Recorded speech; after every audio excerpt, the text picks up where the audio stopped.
Bienvenidos a Será Justicia. Hace tiempo que quiero hacer este programa y les voy a contar por qué.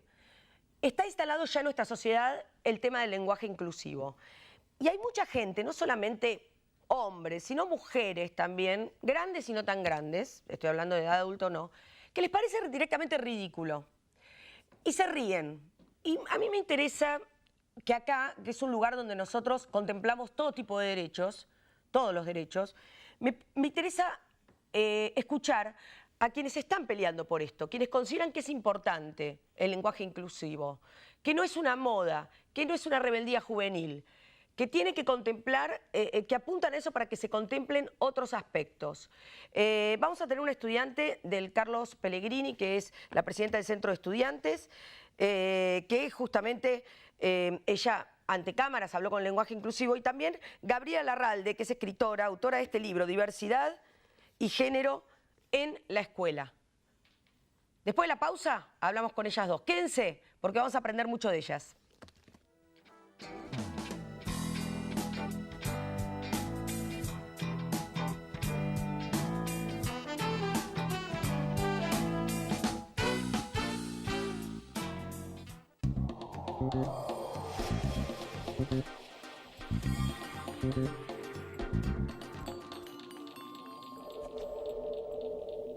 Para que podamos comprar productos de calidad a buen precio y sin intermediarios, los productores de la provincia están en el mercado en tu barrio. Busca el mercado más cercano a tu casa en gba.gov.ar/mercado en tu barrio. Buenos Aires, provincia. Entre todos, podemos más.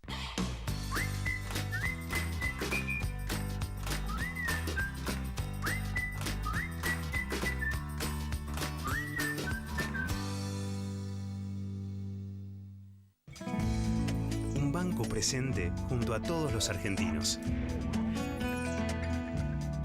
Banco Nación.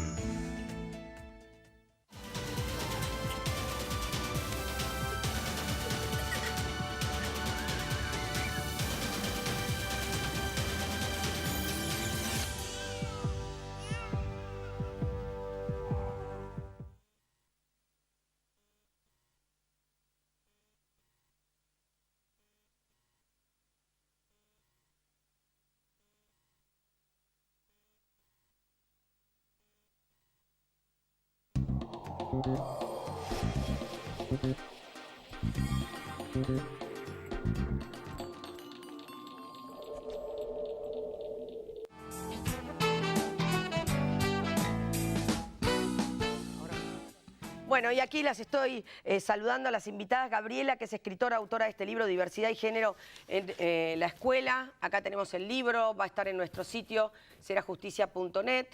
Y Natalia Mira, que es estudiante, preside el Centro de Estudiantes del Carlos Pellegrini. Bueno, para que ustedes sepan, fue la estudiante que sorprendió cuando empezó a hablar con el lenguaje inclusivo. Fuiste una de las primeras. Sí. ¿Recordás qué habías dicho? Sí, Sí. lo vi en muchos videos.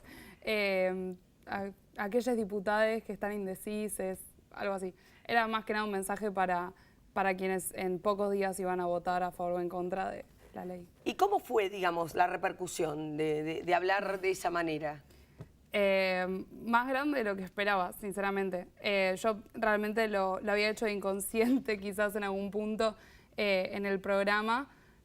No había sopesado tanto quizás si empezaban a desviar el debate del aborto a lenguaje inclusivo o no, pero siempre iba con un mensaje claro, que es que hoy en día el aborto es algo que existe y que las mujeres hoy en día se mueren por eso. Y quizás el tema del lenguaje inclusivo sí fue un debate que se empezó a dar y que me encanta igual que estemos dando. Sí, totalmente. Hablando tanto. Bueno, y en el caso de Gabriela, vos escribiste un libro que, digamos, amplía mucho más, ¿no?, esta mirada del lenguaje inclusivo. ¿Cómo se te ocurrió escribir este libro y por qué, Gabriela? Bueno, yo venía de una investigación sobre literatura infantil y diversidad de género, y lo que me preguntaba era si las familias constituidas por dos hombres o dos mujeres estaban en los libros que los niños leen en las escuelas, claro, ¿no? Así como también si aparecía o no la violencia de género, si había lenguaje sexista, si todavía existían ilustraciones donde donde la nena estuviese vestida de rosa y el nene de varón. Todos esos estereotipos que conocemos que llevan a la violencia y a la muerte directamente, digo, en un pasaje muy directo. Claro. ¿no? Entonces, ahí empecé a preguntarme, primero publiqué esa investigación, Los Mundos Posibles, y después, a raíz de que ahora se cumplen justamente 12 años de la ley ESI... a ver, justamente explicarles a los que nos están viendo de qué se trata esta ley. La ley ESI de Educación Sexual Integral fue sancionada justamente el 4 de octubre, ¿sí? Hace 12 años, y lo que va a plantear la ESI, que es revolucionario, es que va a decir que la educación sexual no puede estar exclusivamente en manos de las familias en el orden de lo privado, sino que tiene que ser un derecho de los niños, ¿sí? Y ese derecho tiene que ser una obligación del Estado, o sea, tiene que ser algo de orden público. El Estado está obligado a enseñar en materia de educación pública a todos los niños y niñas de todas las escuelas de todo el país. Tiene que ser una obligación del Estado, así como, por ejemplo, el Día de la Memoria, que están las escuelas obligadas a hacer tomar conciencia de lo que pasó en la última, los aberrantes hechos de la última dictadura militar, para dar un ejemplo. Exacto, porque además hay un dato que tiene que cruzar esta ley y que todos tenemos que ser conscientes. El 78% de los abusos sexuales infantiles son producidos por un miembro de la familia. Son intrafamiliares. Exactamente, el 90% de ese porcentaje es un hombre quien lo comete y el 40% es el padre. Entonces, si nosotros sabemos que una de cada 4 chicas antes de llegar a los 12 años va a sufrir un abuso y uno de cada 7 varones va a tener el mismo destino antes de los 12 años, ¿cómo podemos pensar que esa educación puede estar librada hacia cada hogar? Sí, en el hogar justamente se está predicando y practicando todo lo contrario. Y es donde se mete abajo de una alfombra, ¿no? Entonces es el Estado el que tiene que estar ahí presente porque es un derecho de todos. ¿Cuántos años de esta ley que no fue todavía, que no sé, perdió ya 12 años, no, 12 años, está vigente, tiene un programa nacional, ha sido desfinanciada en los últimos 2 años, pero bueno, hoy yo creo que tanto la ola verde y todos los adolescentes que vemos que se han salido a la calle por el debate del aborto son hijos e hijas de la ESI y saben, aunque no se aplique bien, digamos, estrictamente en cada escuela, saben que hay un Estado que es responsable de su educación y lo van a exigir, como lo están exigiendo, como lo han exigido. De hecho, un comentario también a eso. Hoy en día se está discutiendo en diputados la modificación de la ley, porque la ley lo que plantea en sus inicios es en el artículo 5, plantea que cada institución pueda aplicarla de la forma que lo entienda a sus valores, etc. Entonces, instituciones, por ejemplo, católicas, no la aplican. Mirá vos. Entonces, lo que hoy en día se está discutiendo en diputados es que el artículo 5 se cambie por el 1.4, el cual obliga tanto a estos establecimientos públicos como privados a efectivamente seguir un determinado programa. ¿Cómo es tu día a día? A las dos les voy a preguntar, pero Natalia, que tenés 17 años, ¿cómo es tu día a día hablando con adultos con la E? ¿Se ríen de vos, te cuestionan, entienden? Y algunos me han planteado esto de, es una moda, digo, yo charlando, por ejemplo, con el rector de mi escuela, incluso me ha llegado a plantear, bueno, cuando los adultos, él me decía, lo empecemos a incorporar, ustedes es como el Facebook. Cuando entren los padres o las madres, nosotros no vamos a ir, se van a ir. Y yo le planteaba justamente, no, me encanta, digo, vengan adultos a hablar, incorporarlo también el lenguaje inclusivo, que justamente le entiendo que estaríamos ganando una batalla. Digo, el lenguaje inclusivo no es una moda o no es un capricho actual, sino que es una sincera idea y un sincero convencimiento político de que hoy en día no se nos está visibilizando en el lenguaje ni a las mujeres ni a las disidencias, que puede venir de millones de razones históricas. Claro. Pero es algo que hoy en día está. Bueno, y acá estoy leyendo información que me da Larisa Serrano, la productora general del programa, en donde justamente la RAE, la Real Academia Española, ya en julio, mitad de este año, comenzó a tratar el tema a pedido justamente de una funcionaria española, pero por allí ya directamente el director de la Real Academia aseguró que en una entrevista que no existe la más mínima posibilidad de reformar nada en la Constitución. No porque no haya cosas para reformar, sino porque no hay un clima político para ello. ¿Ustedes ven que esto, cómo ven el contexto acá? Mira, yo creo que hay algunos temas que a veces funcionan como, yo digo, asado de domingo, ¿no? El lenguaje inclusivo, no sexista, como también me gusta llamarlo, es un tema que cotidianamente se puede sacar en una mesa con los ravioles hablando con tu mamá y tu papá, por eso estamos ahora hablando y por eso se habla mucho de eso. ¿Por qué? Porque lo difícil es hablar acerca de los femicidios, de los travesticismos, porque en realidad hablamos de lenguaje no sexista, porque no podemos hablar acerca de lo que el lenguaje sexista tal cual como está hoy produce. Y me parece que hay ya una gran parte de la sociedad y muchos jóvenes y muchas jóvenes que se han dado cuenta que así como están dadas las cosas, no funciona esta sociedad, ¿no? Donde existe el bullying, donde se matan mujeres, donde se matan... Totalmente. Hablando de bullying, lo que más te sorprendió a vos es que te han metido en grupos de WhatsApp, pero ya no los alumnos, sino tus pares. Chicos más o menos de tu edad. Sí, personas que no conozco, igual, sí, digo, esas cuestiones así como... ¿Pero te agredieron o te cargaron? ¿Para qué lo hicieron? Sí, sí, muchas veces es, digo, burlándose o poniendo como en duda, no sé, mis capacidades, entre otras cosas. Creo que también viene muchas veces de que quien lo está poniendo en palabras es también a veces una mujer o una disidencia quien está plantándose en esa discusión. Pero también, más allá de quizás de mi cuestión personal, me parece súper importante el hecho, por ejemplo, de que cuando uno pone en palabras algo, lo vuelve real. Digo, por ejemplo, el otro día hablábamos con una psicóloga del PLE, el tabú es eso que no se puede poner en palabras, porque una vez que vos lo decís, lo volvés real. Una vez que uno empieza a visibilizar las disidencias, a visibilizar a las mujeres en el lenguaje también. Sí, claro. Empezás a poner en palabras algo que hoy en día... Se materializa, Exacto. ¿no? Exacto, como dice Lacan. Absolutamente de acuerdo. Ahora, antes de pasar al tema, a otro tema que te quiero preguntar, ¿vos podés escribir una evaluación en el Carlos Pellegrini con la E o te la anulan? Depende de profesores. Bien, ¿y quién te bochó? No, hasta ahora hay docentes con los cuales, por ejemplo, no directamente lo escribo tranquila y no me dicen nada y lo corrigen como una prueba común, pero quizás hay evaluaciones quizás que son de a grupos o etcétera, y hay compañeros que todavía no lo quieren terminan incorporar. de aceptar o no terminan de incorporar el lenguaje inclusivo, entonces nada, lo terminamos escribiendo todo en lenguaje binario. ¿Cómo ves vos, digamos, el tema, cómo se está planteando en la sociedad?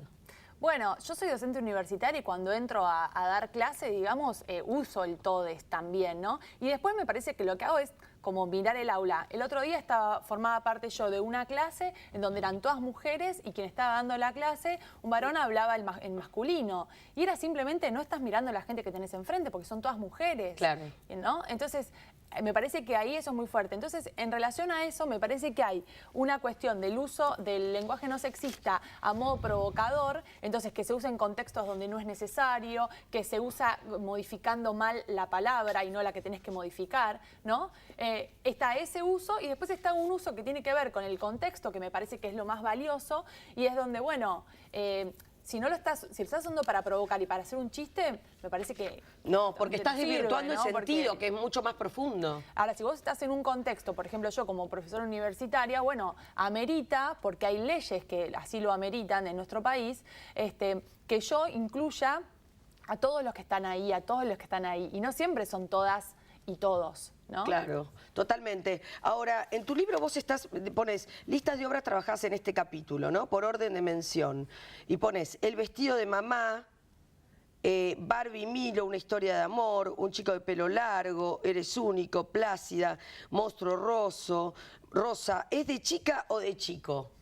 ¿Qué son estos ítems que vos ponés de las obras trabajadas? Yo en ese libro recomiendo 150 libros para la infancia que tocan los distintos temas de la ESI, los distintos ejes. Esos que vos nombraste tienen que ver con diversidad, que es el capítulo 1. Y diversidad no es solamente diversidad de género, orientación sexual. No. También diversidad es personas con discapacidades, que también es algo que muchas veces se borra. Diversidad en cuanto a la talla también. Me parece que acá hay una ruptura, por eso te decía antes, el lenguaje no sexista o inclusivo viene a ser lo visible de algo mucho más profundo que es un cambio de generación y también en la sociedad en general, donde dice, bueno, ya no va más discriminar a alguien por la talla, ya no va más discriminar a alguien porque tiene una discapacidad. Y entonces ahí me hace acordar al científico esto, que cuando la senadora le dijo que el síndrome de Down era una enfermedad, él le dijo no, y ella le dijo, bueno, está bien. Y él le dijo, no, no está bien, está mal.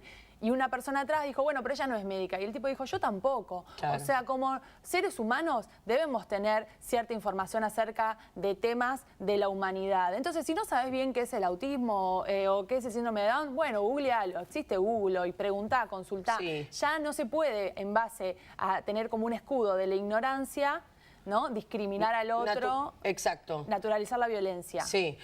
¿Cuál sería, digamos, el objetivo tuyo, de tus compañeras? No sé si ustedes tienen alguna agrupación, digamos, bueno, vos estás en el Consejo de Estudiantes, ¿no? En el centro. En el centro de estudiantes. Pero digo, ¿tienen como alguna, digamos, porque ustedes son de alguna manera los que van adelante de todos, los estudiantes, que son las chicas y chicos también, los que han estado en la plaza con el pañuelo verde, son ellos. ¿Los podemos criticar o no? Son ellos. Ellos vinieron acá para enseñarnos algo. Podemos tomarlo así o podemos reírnos, como se reían de nosotros cuando éramos adolescentes. Pero yo estoy viendo, puede ser como mamá también, de una adolescente, estoy viendo mucho compromiso. Y me duele cuando se les ríen, porque ya sabemos lo que es ser adolescente. Sos una explosión de hormonas en todo sentido, hasta en la cabeza. Y ellas tienen muy claro hacia dónde van. Y de pronto veo que hay toda una sociedad que no está tomando la cuestión como se debe. No sé si estoy exagerando. No, en principio, vos recién me preguntabas quizás objetivos. Sí. Hay quizás algunos más micros del micromundo. O sea, nosotros pertenecemos a una institución secundaria. Y, por ejemplo, en las mismas, como decía ella, no se aplica la educación sexual integral en la mayoría de las escuelas.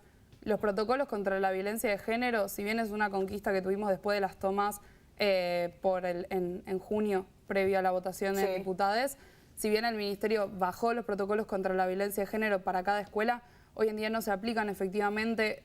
En el Pellegrini recién estamos iniciando a aplicarlo, digo.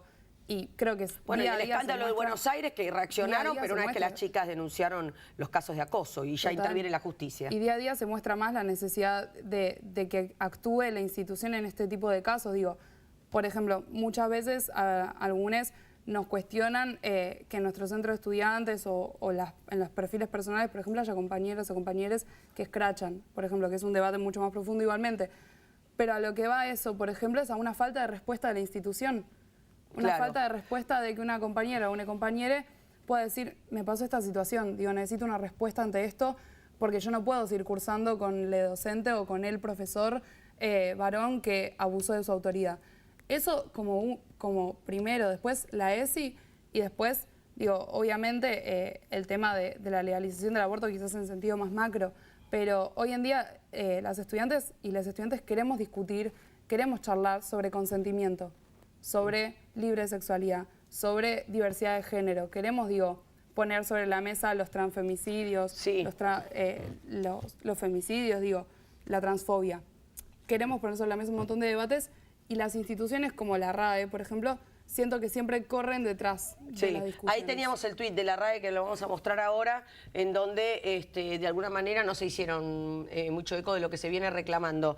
Yo creo que, perdóname, que tenemos que reclamarle en todo caso a la Academia Argentina de Letras que ellos deberían ser nuestro parámetro, nuestro paraguas, o digamos, porque la RAE es para los españoles, digamos. Sí, pero mira, ahí lo quiero leer porque lo están enfocando. Dice, RAE consultas, ¿no? Le habían hecho una consulta y ponen, al decir todos, no quedan excluidas la referencia de las mujeres. Si se tiene en cuenta esto, se ve que son innecesarias y artificiosas las propuestas de uso de signos como el arroba, la X o la E, como fórmulas para un uso inclusivo del lenguaje.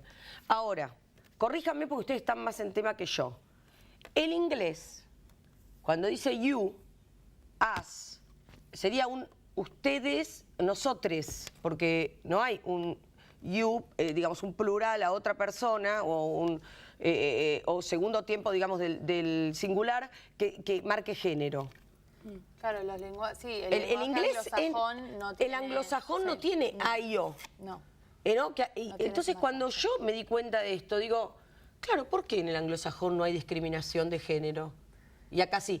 Porque también lo que se puede hacer es que directamente, ya que el todos incluye a las mujeres, el todas puede incluir a las mujeres. Entonces, empecemos a nombrar a un lugar donde haya hombres y mujeres todo femenino. Bueno, hay una herramienta que me dio una amiga feminista, que es la editora de Madre Selva, que ella habla en femenino y si alguien le pregunta algo, dice, sí, nosotras, todas las personas que estamos acá. Nosotras, claro. Entonces, enuncia desde las personas, entonces habla en femenino. Claro. Y eso genera siempre una ruptura, ella provoca con eso, pero siempre genera como un malestar. En general, lo que menos comprenden son los hombres o es un prejuicio mío. Mira, me ha pasado de tener discusiones, me hiciste recordar charlas con compañeros de, por ejemplo, de mi división o de mi escuela, o en general que me planteaban, yo me siento incluido en el todos. Y sí, digo, el problema no es que un varón, vos estás incluido, yo no. Hetero, exacto, se sienta incluido en el todos. Digo, la historia siempre incluye a los varones, la historia siempre tuvo en cuenta a los varones. El problema es que la historia nunca nos tuvo en cuenta a nosotras, digo, siempre nos relegó, y a nosotros, digo, a las mujeres y a las disidencias, a toda persona que saliera de, o que no fuera varón. La categoría masculina. Que no fuera varón y que no fuera heterosexual, porque tampoco hay que olvidarnos que la historia también relegó y, digo, hizo escándalos con, digo, personas que quizás eran homosexuales. Entonces, también es algo muy definido, toda persona que no sea un varón heterosexual, para la historia, para el mundo en general, va a generar esto, una ruptura. Para vos, ¿la escuela está a la altura de las circunstancias o están como pateando un poco el problema para adelante? Están pateando el problema para adelante seguramente porque, bueno, justamente al estar desarticulado el programa de la educación sexual integral, no se pueden hacer capacitaciones, digamos, reuniones, debates, todo esto debería poder llevarse, ¿no? El Ministerio de Educación igual dio un comunicado acerca de el uso de la E y un poco lo que decían es que, bueno, los estudiantes podían hacer uso de eso, pero que ellos no lo reconocían como algo válido. Entonces, si tus profesores deciden que vos no puedes hacer un examen utilizando la E, estarían en su derecho, digamos, si nos fijamos en ese comunicado del Ministerio. Yo me parece que hay una cosa que es volver a lo mismo, ¿no? Nos quedamos con la E porque es lo llamativo y porque es lo que los grupos reaccionarios toman para reírse o juzgar. Pero en realidad, hablar del lenguaje inclusivo también involucra, por ejemplo, cuando vos conoces a alguien, ¿no? Imagínate o alguna amiga de tu hija, algún amigo, vos le preguntás, ¿te gusta un chico? O le preguntás, ¿te gusta alguien? Claro. ¿No? Digo, hay un montón de pasos en el medio de la comunicación. Imagínate todo lo que llevó que se dejara de decir crimen pasional para que se hablara de femicidio. Eso es un cambio en el lenguaje. Ahora, ¿cómo imaginás vos ponerle a tus hijos? ¿Vos le vas a hablar con la E? Yo no sé si voy a tener. Claro. No, bueno, es un prejuicio de mi parte también, pero bueno, podrías tenerlo. En caso de que decidiera, sí, digo, o sea, si la sociedad no sigue avanzando y no sigue quizás encontrando otro tipo de forma de incluir. Claro, que eso también ustedes lo aceptan. Si no es con la E, tendría que ser otro tipo, no sé cómo. Hoy en día lo que permite la E quizás es la pronunciación que quizás no lo permitía la X o el arroba o el... Sí, el otro día estuve en una escuela de paternal, me invitan bastante para charlar con los chicos y en un momento dije algo de todos, no me acuerdo, y uno de los nenes, 10 años, me corrigió y me dijo, profe, todes. Claro. Yo le dije, profe, no, soy escritora. Ajá. No soy tu profe. Está muy bien, pero digo, no, estoy pensando si ya se están aplicando otras maneras de lenguaje inclusivo. Las maestras hablan con la E. Otras maneras, en la parte escrita, digamos, hubo como 3 periodos. Primero fue el todas, todos, ¿no? Después estuvo la X o el arroba, para lo que tiene que ver con los textos escritos, y ahora apareció la E. Digamos, son distintas modas, no modas, sino distintos procesos de una misma problemática. ¿Hay algún país que esté también, digamos, con esta situación de lenguaje inclusivo? Sí, muchísimos. Desde el género y de la investigación, muchísimos escritores han escrito, de hecho, libros utilizando la X, sobre todo. En Francia, Macron, de hecho, tuvo que prohibir el lenguaje inclusivo en los documentos públicos, si no me equivoco, porque decía que estaba deformando el francés y era algo que se estaba generalizando un montón. Ahora, vos me preguntabas, por ejemplo, si quizás dentro de, no sé, 30, 40 años, cómo hablaría las generaciones que vienen. Yo espero que dentro de 30, 40 años la sociedad sea totalmente distinta. Sí. En donde esto, lo que en donde las futuras generaciones digan, ¿vos sabías que en algún momento se cuestionó si hablaba con A y O? Sí, o se en donde nos cuestiona. parezca, digo, irrisorio En algún, pensar las ¿vos sabías que cuestiones estaba prohibido el varón-mujer? aborto en este país? No, es verdad, cosas que nosotros podemos hacernos preguntas desde hace mucho tiempo también. En donde digamos, tipo, ¿sabías que se mata a una mujer cada 18 horas simplemente porque la podías encontrar en la calle y te sentías, Sí. digo, dueño de su vida? O sea, realmente son cuestiones muy fuertes hoy en día que suceden. O quizás contar anecdóticamente también me encantaría que, por ejemplo, tenemos un grupo de compañeras del PELE que tenemos que mandar la ubicación muchas veces por ese grupo, confiando en que va a haber otras compañías del otro lado de la pantalla que nos miran. Me encantaría contarlo como anécdota algún día, Y no de lo como fuerte que era, y no ver a alguien de las nuevas generaciones continuar haciéndolo. Claro. Bueno, yo el otro día hice una publicación en Instagram también donde el hashtag era avisá cuando llegues, porque puse avisá cuando llegues en mi WhatsApp y me llegaron una cantidad de mensajes de todas amigas diciéndome llegué, avisá cuando llegues. Y eso lo empezaron a buscar otras amigas mías y gente que me sigue en Instagram y empezaron a publicar sus capturas de pantallas. Y la verdad que es terrorífico. Y es decir, exactamente el lugar donde estamos situadas las mujeres hoy, otras identidades y los niños también. Porque muchos sobrinos me escribieron diciéndome, mi mamá me manda todo el tiempo esos mensajes. Claro, claro. Claro, porque son personas que están desprotegidas en esta sociedad hoy. Sí, igual me parece que ya ha llegado un cambio que se vio en la ola verde, pero que viene de mucho antes, viene del Ni Una Menos, obviamente, viene de estas cuestiones también que llegan hasta el lenguaje, que llegó para quedarse. En tu caso, ¿cómo lo vivís con tu familia, con tus padres? No, por suerte mi mamá, mi papá, digo, en ese sentido les planteo muchas discusiones, muchos días, pero o sea, en la media me apoyan y digo, tratan de ir inculcándolo.